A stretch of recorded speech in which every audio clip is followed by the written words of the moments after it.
From my side.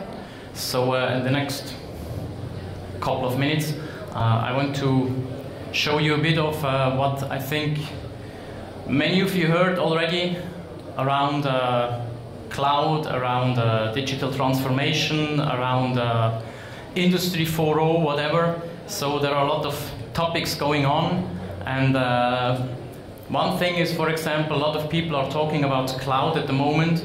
But the reality is, it's not just cloud, it's a hybrid model. So a lot of companies, they will not go to cloud completely. I personally don't believe that there will be a cloud only in the future. So we will always have a hybrid environment.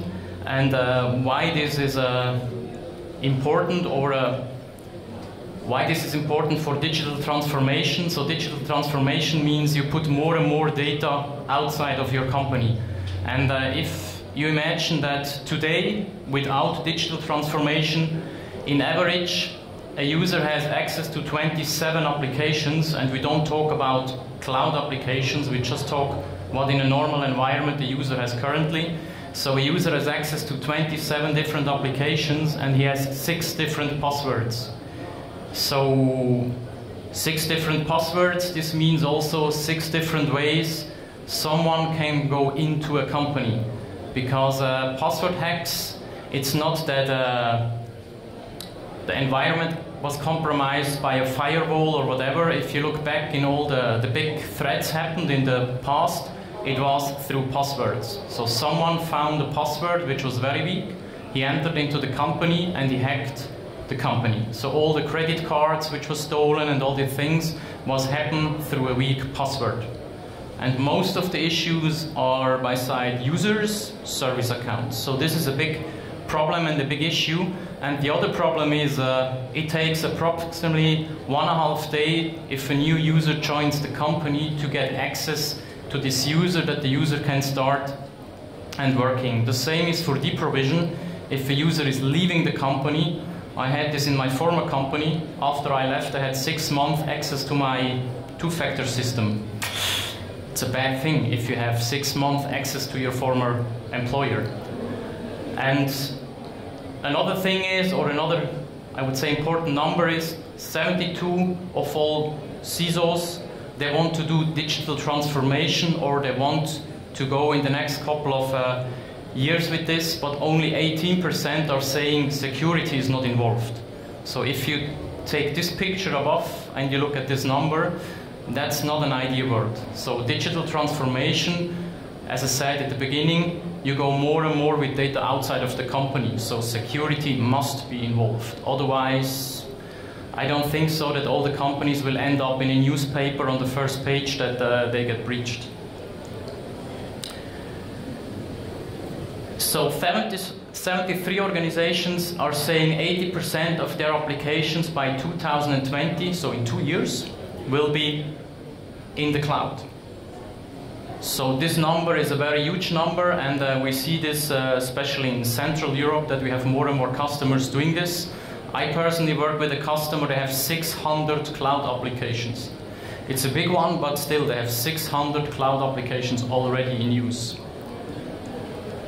And the problem is, if you have 600 cloud applications, how you manage those 600 cloud applications. This customer I'm work with is, these 600 cloud applications, more than 400 of it are managed by some departments. So there is no security involvement, there is no IT involvement. Someone bought a service somewhere and entered some data somewhere. So this is also a big issue in the end for the company. And the point is here, you need something to automate all the provisioning, the deprovisioning, and also the whole approval workflows. So companies are more and more working with externals, contractors, whatever. So you need to involve people here as well. For example, if you buy a service in the cloud, normally it's not for free. So if someone is leaving the subscription, you have to cancel the subscription. If you don't have this in an automated way, you pay a lot of money here. So this means you need to validate at the state and recertify not only the access, also the responsibility of applications. Because if someone is leaving and you still pay for the application, it could cost very easily a lot of money during the whole year if you forget to cancel the subscription, for example. Then you need also to check this together with the organization.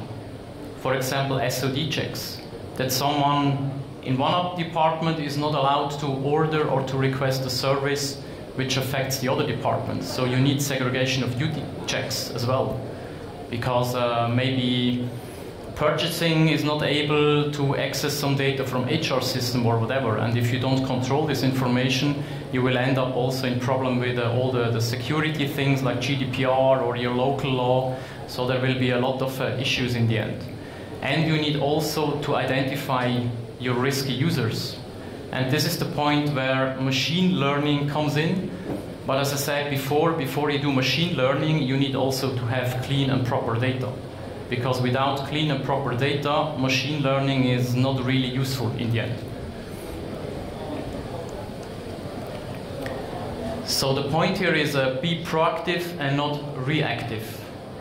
So this means give people only the access they need for the work they have to do and only for the time they have to do it. We see very often external consultants, that external consultants has more permission than internals, and even they left, they are still there. So this is a big issue and a big problem we see in a lot of companies. And another thing is also to support the business, because if you don't support the business, they will find IT workarounds. They will create their own application, they will buy their own application, so you need to involve them as well. And the other thing is the data flow. So you need to know who is accessing your data, and this is, for example, we can help for accessing systems, like if a normal user which is accessing the system is doing the normal work, this is where machine learning can help a lot. If we know the user, if we know what the user should do, and if the user suddenly is doing something else, like he is accessing an e-commerce system, we can immediately take actions on this, because we know that this is an external, this guy is hired for the HR system, not for the e-commerce system, why he is now accessing the e-commerce system. So we can then take action immediately, and not after something has happened, go and check some log files, because then it's too late. So after he has stolen the data, the breach already happens. So this is an overview of how breaches happened, and if you see, 81% of all the breaches happened because of weak passwords. And it's not just because the password is weak, it's also because the password was never changed. I think most of the people know the problem. There is some application, they installed the application, but never changed the password. We have a customer, it's a very big finance institute. They forgot to change the password on their ATM machines. So the install password of the ATM machine was for more than a year the initial password. So if you have access to ATM machines, you can put out the money. And this we see a lot, even in big companies, that they don't rotate the password on their critical infrastructure. They have a very huge policy on their employees that they have to put in 16 characters, special characters, whatever, but they forget here to change the password on their critical infrastructure, like NetApp device, like switches, whatever. So we have to take control on this as well.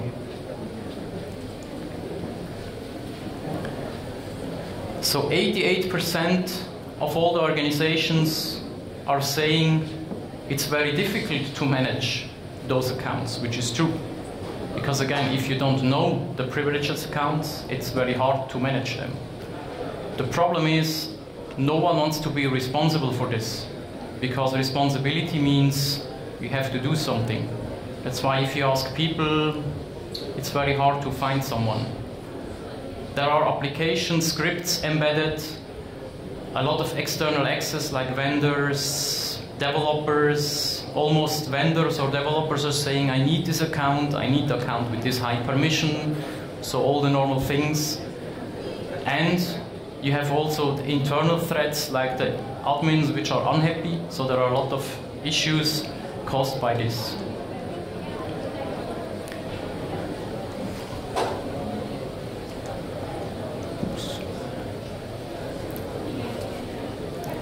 So 75 of all the customers, they are somehow monitor these privileged accounts, and 21 are saying they don't do anything. So if an external company is coming and is doing something and you don't know what has happened, so I'm from Switzerland, I know some banks, they had some issues with this nice CDs which left the country with data from customers, and this is exactly happened because they have not monitored the database admin, which normally has no access to this data, but he has stolen the complete data from their customers. But the company never controlled these users. So another important or maybe interesting number is all the threats happened in the past. So you can go and read this in this study. In average, it costs a company $3.62 million if they have a breach. So it's not just the reputation, it's also a financial issue in the end. And 3 of 5 companies are expecting a breach in the next couple of months, years. So how you can solve this in the end, let's say in a much easier way, is secure the whole environment. So rotate the passwords automatically and not just wait. So scan your network automatically.